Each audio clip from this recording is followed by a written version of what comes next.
Hi, I'm Lavinia Butler, and welcome to Luvric and Company of Nashville in Action. We are glad to have you here today, and today our guest is Attorney Lynda Jones.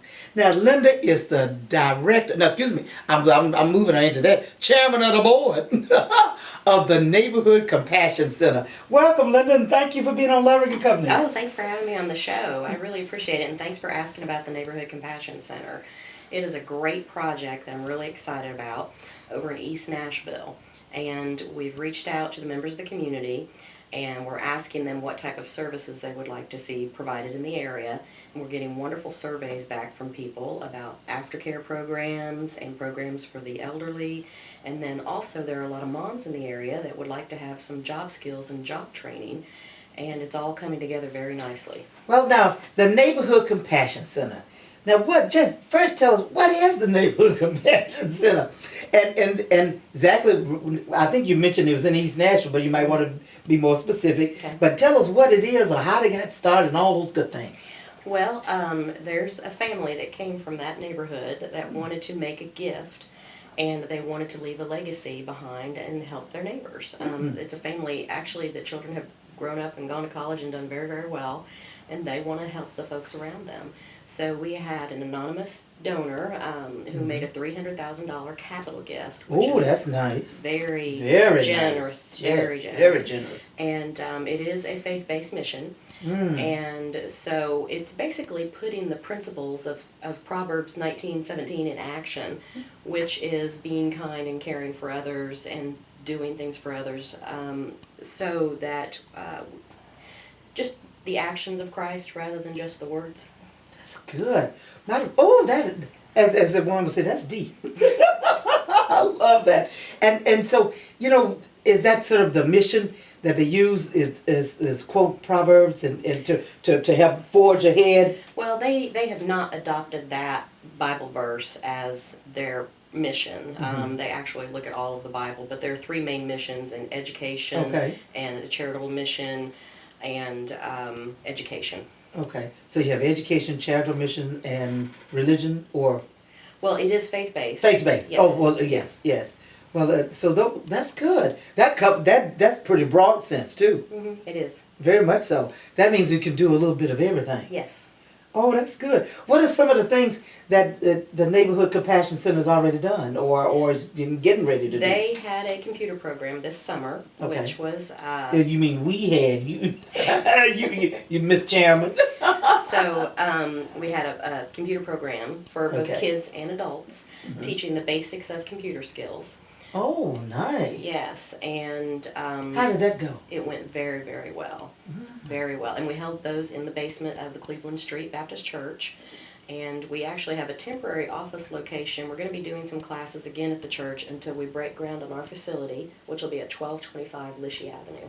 Oh, nice. Oh, that's the land that you own for, that you're going to build the center. Correct. Oh, that's nice. So you have new renderings of the center and all those kind of good things. We have some concept drawings, and we've got a great architect and project manager involved. And everything's really been falling into place. It's been remarkable how easy this path has been to build this, almost like it was meant to be, because everyone we call is excited about helping. Other nonprofits we're reaching out to are interested in partnering with us.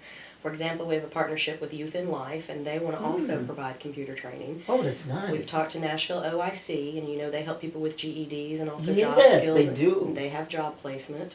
So everyone has been very, very generous. Magdalene House has been sharing their educational materials, and it's just been, it feels good to have a meeting and know that there's so many caring hearts in Nashville that want to help other people. That's what's so very important. I was recently talking to a city council person we were talking about the same kind of thing, working collaboration and working together as other council persons that are neighboring that district, as well as organizations and people coming together for with heart to caring about people instead of self all really having heart and doing things to help other people. Yeah. That's nice. And East Nashville, that's really wonderful. You can go so many places with that, and it's a big need too. Yeah, and it's we're going to be offering a lot of services to different ethnic groups as well. Oh, nice. We've reached out to Kaza Azafran, Okay. and we're actually building our nonprofit on a similar model to theirs, where we provide the building, and then we have the other agencies come in and actually provide the services. So we will have, because we don't need to reinvent the wheel. We don't That's need true. to reinvent, you know, there are wonderful programs out there. It's just that the residents of the area can't necessarily get to the program. So if we bring the program to them and they can walk there, then they get what they need. Exactly. Yeah. You're providing a wonderful service. Yeah. Oh my gosh, this is exciting. Yeah, it is. That's really exciting. Now, as a native East Tennessean myself, I mean not East Tennessean, East Nashville. That's really a wonderful program. That's great. And what are some other things you've been involved in the city? Now, I'm gonna tell you, if I can borrow from Larry Britton, the word on the street is that you running for judge next year. I am. You doing that too? I am. I'm going to be kicking off the campaign in November. Okay. And to me, the Neighborhood Compassion Center and running for judge go hand in hand because serving in the courts is helping people. That's true. And I think we need more compassion in the courts. And I think there are a lot of wounded people out there that need a little bit of extra attention and care and respect. And, you know, it's not about judging and punishing or anything like that. We need judges who would listen and who understand and who care. Now, you know, we do have to follow the law, but there's a way to do that that's kind and compassionate. Because I was actually just in court last week talking with a client about, you know, who comes through our court system. And there are a lot of people who come from dysfunctional home lives, and there's a lot of poverty in the courts, and people who have just been emotionally wounded along the way in their life, and then they end up, you know, they wind up in court on assault charges, or they're self-medicating by drinking too much. And it's just a host of wounded people. Yes. Well, you sure have this is hard. I'm from the charitable things that you do and the many other charitable things. You've been involved in so many other things too. We'd be here all day, so we won't go way back. but you've had so many boards and other organizations. I know the Women's Political Caucus and is it WIN? I'm on the board of WIN currently. Yes, and I know they call it something else now. Yeah, well, they still call it WIN, but it's Women in Numbers now. Oh, that's right. When I first started, it was Women in the 90s. That's right. So that gives a little gives my age away a little bit. So we like to see progressive women, so you know, elected to public office, and they are a nonpartisan group, and so they want to see women on both sides making strides. That's right. And contributing to the discussion. That's good. Because mothers and women, you know, just bring a different perspective to Very things. much so, women do. I should say so. Now, there is one board that I am very proud of also that I have to share. Oh, do. Morning Star Sanctuary for Domestic Violence. Oh, yes. So that has a special place in my heart, and I've been working on their board. Okay. And I started informally meeting, apart from the board, with a police officer out in the West Precinct and some Metro school teachers. And we started talking about the problems and what this officer was seeing in the classroom, what I was seeing in the court system, what the teacher was seeing in the classroom. And we thought, you know, children that are coming from that dysfunctional environment, you know, because I've been practicing law 22 years now, so Okay. I've seen people from young to old and everything in between.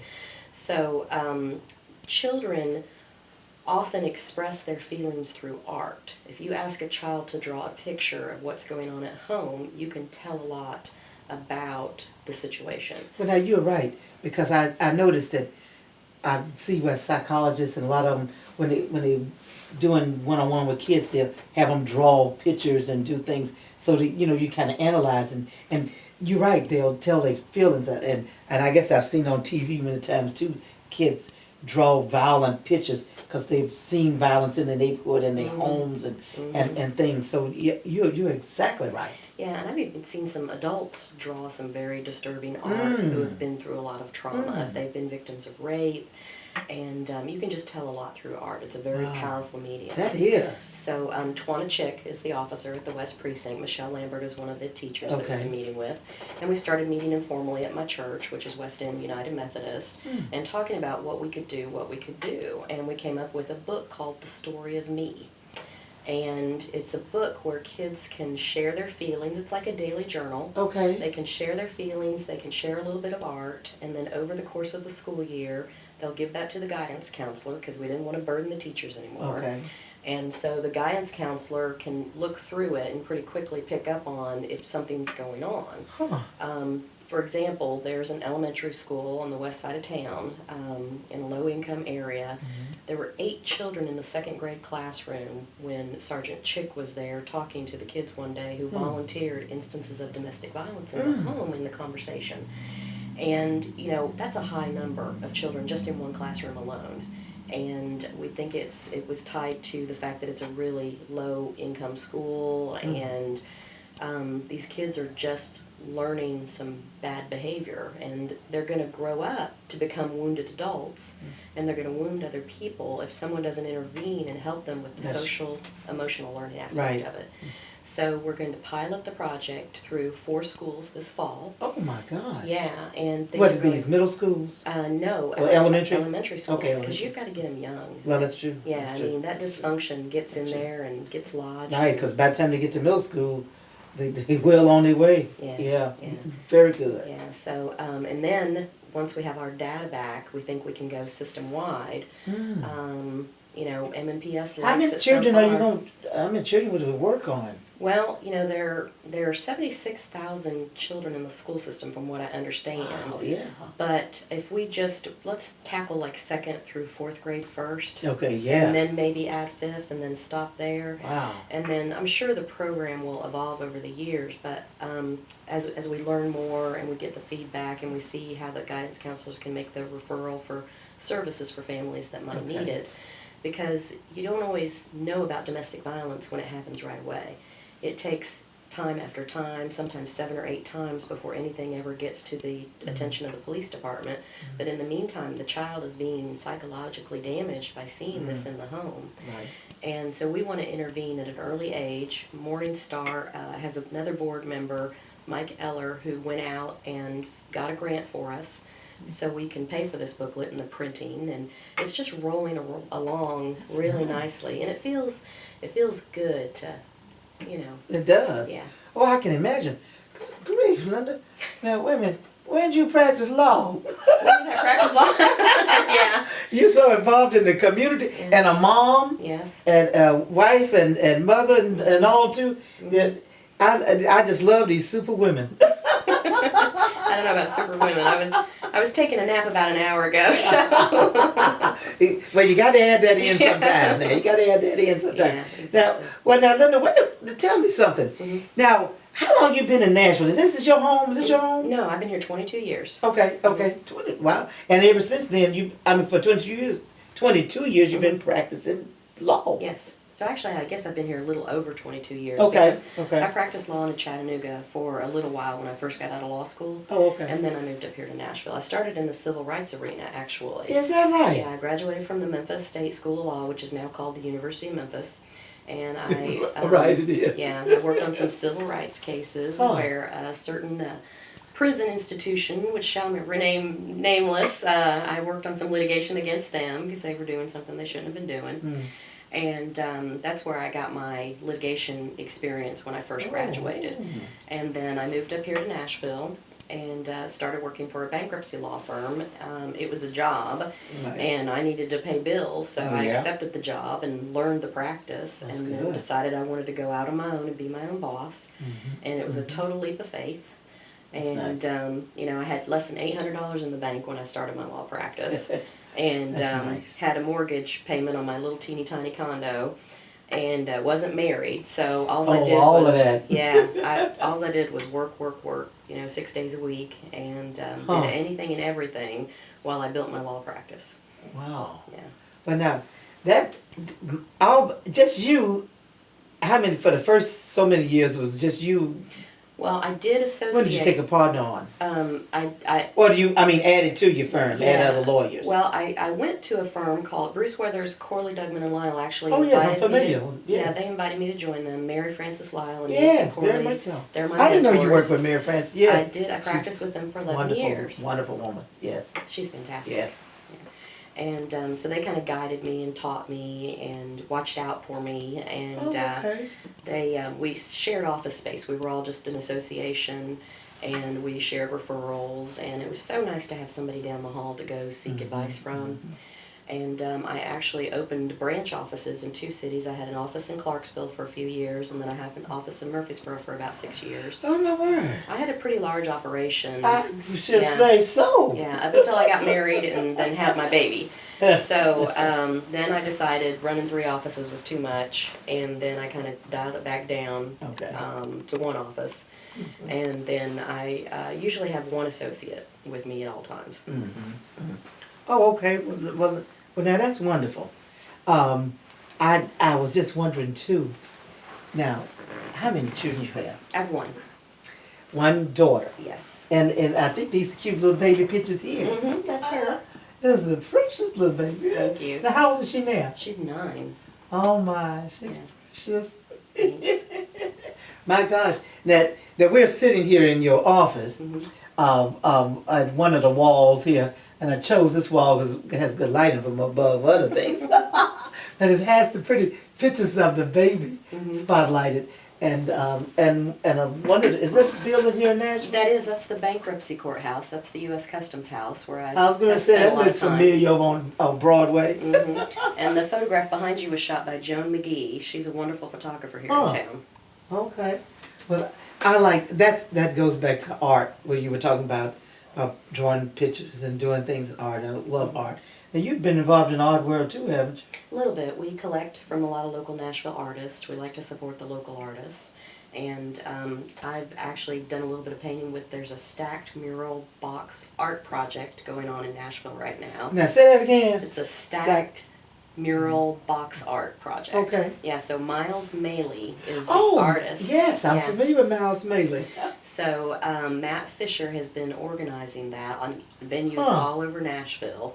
And it's going to be assembled this fall in October. There's going to be a big festival out in Hermitage where all the artwork is going to come together.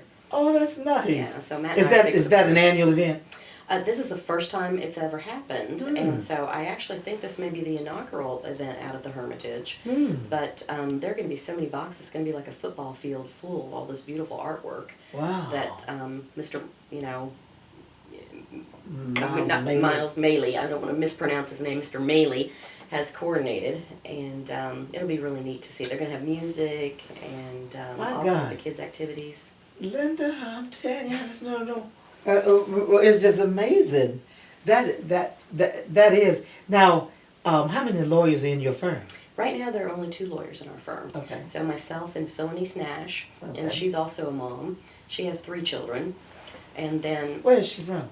She's originally from Cleveland, Ohio. Oh, okay. Yeah, she was with State Farm for 13 years. Oh. And I'm thrilled to have her here. She was a dear friend before she ever started practicing law with me. And she made the leap to leave State Farm and wonderful. is handling personal injury cases here. Okay. And she's just a ray of sunshine. I just feel good when she's here, and we have a good vibe going on in the office. We have a great team, Stephanie and Nikki. Awesome, support staff, and they're wonderful. Oh, this is nice. Now, wait a minute. You might want to interject your website right here. Oh, okay. Yes. Yes. I'm at www.jonesgrouplaw.com, and you can read more about us and what we do and the nonprofits that we support. And we also, since we are an all-female law firm, I do have to tell you we have 13 children between all 4 of us. Oh my word! Yeah. Now that's a picnic right there. That's a serious picnic. 13 between the 4 of you. Oh my gosh, that's wonderful. I said that I was just thinking about your cute little daughter here, and your husband's been involved in a lot of things too, in art and things in the community also. Yeah. In your neighborhood and so forth. Absolutely, he's the president of our homeowners association right now down in Creve Hall. And he's also one of the co-chairs for the Mini Maker Fair that's coming to the Adventure Science Museum on September 21st. So, Minnie, like in Minnie Mouse? No. I thought you said Minnie. Yeah, it's called Mini because it's not one of the huge monster maker fairs. Oh, I see what you're saying. Which started out in San Francisco and then in New York. Okay. And so he's licensed the name and brought it here. Huh. And it is getting back to, you know how we have a local food movement and buy Right. local Right, and we local do. school movement. So this is support your local creators and artists movement. And so there will be inventors and creators and designers and people who sew and anyone who creates things, and they will be at the Mini Maker Fair. And that is the new movement in manufacturing, because we are trying to foster the idea of creating jobs and creating things here again, because our economy goes in cycles and industry develops in cycles. And so San Francisco and New York started it at the leading edge of, this is how we create jobs. You find someone who makes something, and then you mass produce. My gosh. Yeah. And see, that is so wonderful. Now you're into economic development. Well, my husband is. My husband is, not me, and I'm just supporting what he does. Well, that's what partners are supposed to do. Yeah.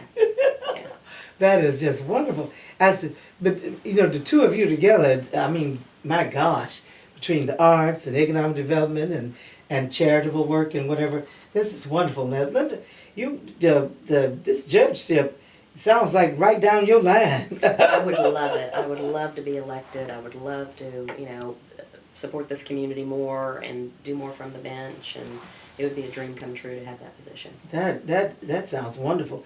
Can we say which one you may be running for? Or you're not ready to announce it? I don't think I'm ready to announce it Okay. yet. I'm about 90% certain, and okay, well that's good. I'll be making a formal announcement 90% in the is fall. pretty good. Yeah. That's right close there. Well, good. Well, that is just wonderful.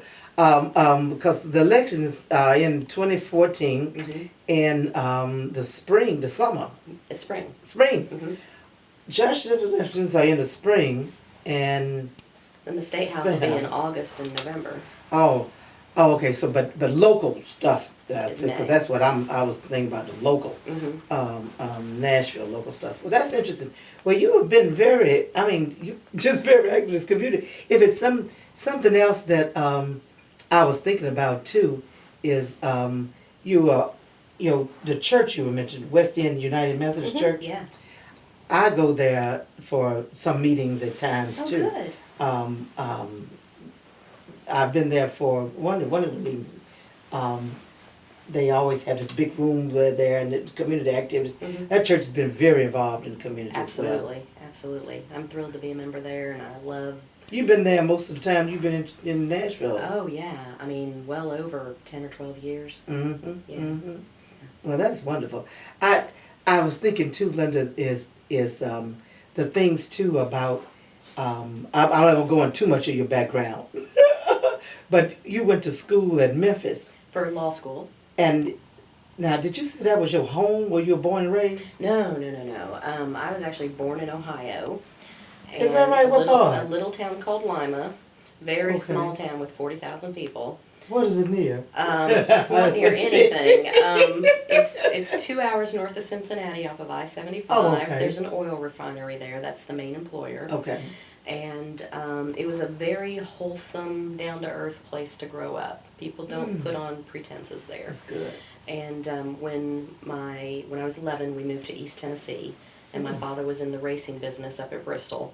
Oh, if you're gonna be in the racing business, you better be in Bristol, Tennessee. Exactly. So went to junior high and high school in Bristol. Huh. And then came to law school. I came to undergraduate in Knoxville. Okay. And law school in Memphis, and then wound up here. UTK. Yes, my blood's orange, I'm afraid. Yeah, I was going to say UTK all the way. Well, I said I guess I'm blue, but that's all right. It's all right. That's all right. I always say, long as we in every school in Tennessee, that's for me. I didn't mean to rhyme though. That's okay. But that's good, London. So you, so from Ohio to Bristol, Knoxville, Memphis, Nashville. So you've covered every end of this state. Yeah, pretty much. Well, that is just now. That's great. Your family is still. You have most families still in Ohio and stuff. The majority of them, there's about 50 of them up there. And then my parents are still in East Tennessee, and my sister Oh, they're and all still my in East nieces. Tennessee. Mhm. In East Tennessee. Yeah. Oh, okay. Well, now we will do well to have you around here involved in so many things in this community. Well, Lynda, thank you for being on Luvric and Company. I've enjoyed having you on here today because there's so many all these wonderful things you're involved in the community. I'd like for people to know what's going on between the Neighborhood Compassion Center and the other center in West Nashville is the. For a Morning Star? Yes. That's actually in Madison. Oh, it's in Madison. It's not in. I thought it was The West. the police officer I've been working with is out of the West Precinct. Oh, okay. And we met at a neighborhood meeting and started talking and just shared that passion for helping women and children. You know, it really focuses on the children. And, just went from there. So we met in the West, but. Oh, okay. Yeah. But the center is in Madison. Oh, okay. That's where the office is there and everything. Yeah, and we really don't talk about the exact location of the shelter and the offices or anything. Oh, that's like right. that. Because that's right. Yeah. Right. Well, I'm sorry. I that's didn't thought okay. about that. I would think about that one. That's true. Yeah. Well, that is great. I just love all the things you're doing. Again, Lynda, thank you for being on Luvric and coming in today. Thanks. Because I enjoy. Sharing things that are going on around the community. You told you could have been a calendar between the arts, the junior husband involved in economic development and charitable things. Wonderful. Well, we look forward to seeing more about you in the community. Yeah. So Thanks for having me. thank you, and thank you for watching Luvric and Company. We're on every Wednesday at 10 p.m., every Thursday at 4 p.m. and every Saturday morning at 9:30 a.m. And we're glad to have you, and we look forward to seeing you again on Luvric and Company next time. Take care. Have a great day.